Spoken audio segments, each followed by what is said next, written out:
Bitcoin broke above $37,000 earlier today following pro-Bitcoin candidate Javier Milei winning the presidential election in Argentina. Joining us now to discuss the crypto markets is 3iQ Head of Research Mark Connors. Welcome, Mark. Hey, thanks for having me on, Lawrence. Good to see you and Jen. Not at a loss for information over the weekend, huh? To talk about. No, not at all. It was an exhausting so weekend. Milei is he's not talking about going full El Salvador here and making Bitcoin legal tender, but he does want to go, I guess, Andrew Jackson and get rid of the central bank. Anyway, what do you think? Is Bitcoin's rally today anywhere related at all to what's going on in Argentina, or is that just people saying, yeah, let's just assign that to why prices are up? Well, there's two things. There was Altman ejected and Milei elected. So if you had to choose between the two, I'd go with the president-elect Javier Milei. And yeah, it was. But Lawrence, I think the news was positive over the weekend. It's obviously not going to be, as you said, an El Salvador situation. He's first going to dismantle, per his platform, the central bank. He's a reformist, whether people call him a Peronist. He runs on a libertarian platform. No, he's an anti-Peronist, right? He's as viciously anti-Peronist. Yes. So I think what it's informing on is the state of politics, which is still there's polarity because the people aren't happy with what's going on.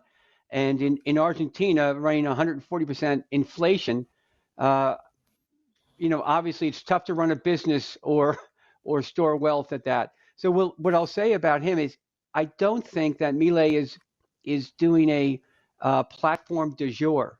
He's done the work. He understands money. And whether he dismantles or addresses the central bank, there's going to be change in Argentina. And Argentina's GDP is multiples larger than El Salvador. So although they're a hot mess on the world stage of G20, they're a big economy. So if they do integrate Bitcoin in any way, it'll have a bigger impact than El Salvador. Again, it remains to be seen because he's sort of doing an experiment here. But then again, I don't know. The Central Bank of Argentina hasn't done a great job, to say the least. They've failed several times in Argentina's history, and they also failed even trying to keep the peso in line with the dollar many, many years ago. So it's not like it's a temple of brain power there in Buenos Aires when it comes to centralized banking. But that said, let's move on a little bit here to volatility. Let's walk through. You have a few charts here. Some of them I understand. Some of them I admit I don't. But this first one, it's a really, really long-term view of Bitcoin volatility going back since the beginning of time, otherwise known as the beginning of the last decade, the previous decade, which is roughly when Bitcoin started trading. And you're looking at 63-day volatility, which the kids at home might not realize that's sort of close to 90 days, isn't it? So what are we looking at here other than a trending downward move in Bitcoin? So you're looking at the trending down, and if you had to put another chart against it, you would say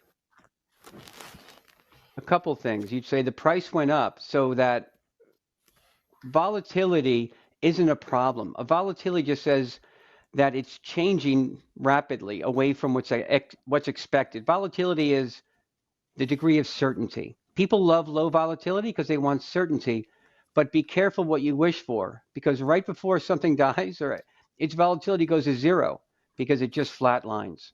What we see here is volatility at 30% on a, as you said, 90-day basis of calendar days. It tells about the opportunity in Bitcoin. Bitcoin is growing with adoption. But what's happening here is it's growing in a pattern of, as it goes from $10 to $100 to $1,000 to $10,000 to whatever, and we think will be over 100,000. its volatility decreases because it now becomes, a big girl and a big boy coin. It becomes something that has a mass of half a trillion to a trillion, and we think $10 trillion. So this is, as it declines, it's entering the stage of a global asset. Now, I don't know if you have the other chart about what's happening to our treasury volatility, which is the store of value, what everyone relies on. But that We don't volatility have is it. going, yeah, well, we can speak to it. That trend is going up. We had a failed auction, almost a failed auction.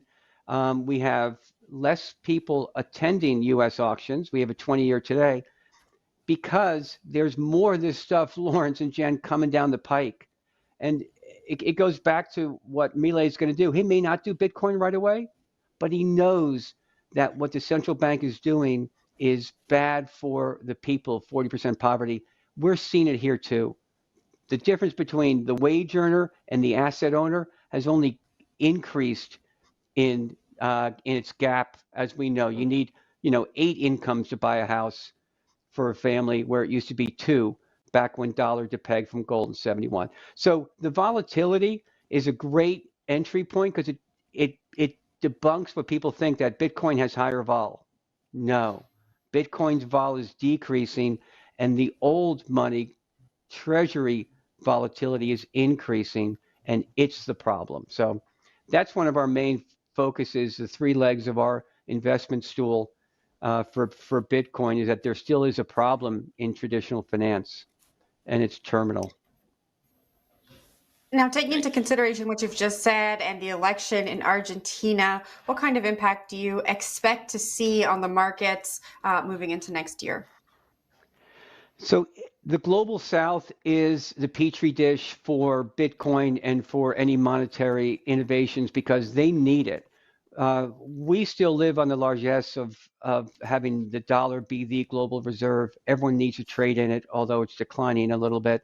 So we're not feeling the degree of inflation or debasement in any dollar or dollar related asset.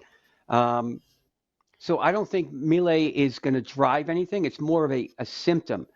What it does speak to, I don't know if you gave me a layup on this about the election in the US, but there's polarity. So we are still feeling, even though we don't have the inflation degree of inflation that Argentina has, we have it on the asset side.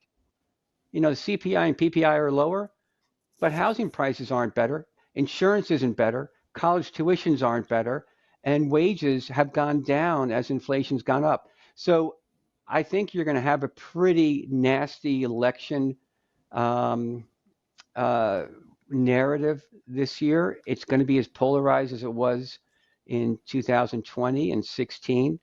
And hopefully folks like your outlet can still keep the narrative fact-based, which I think you guys do, and give information as opposed to, opinions. And that's one of our only hopes is just to keep the conversation civil. At least we'll try. So that's what I think Argentina's election. It's a symptom of the polarity that exists because of inflation and debasement of currencies globally, not just Argentina.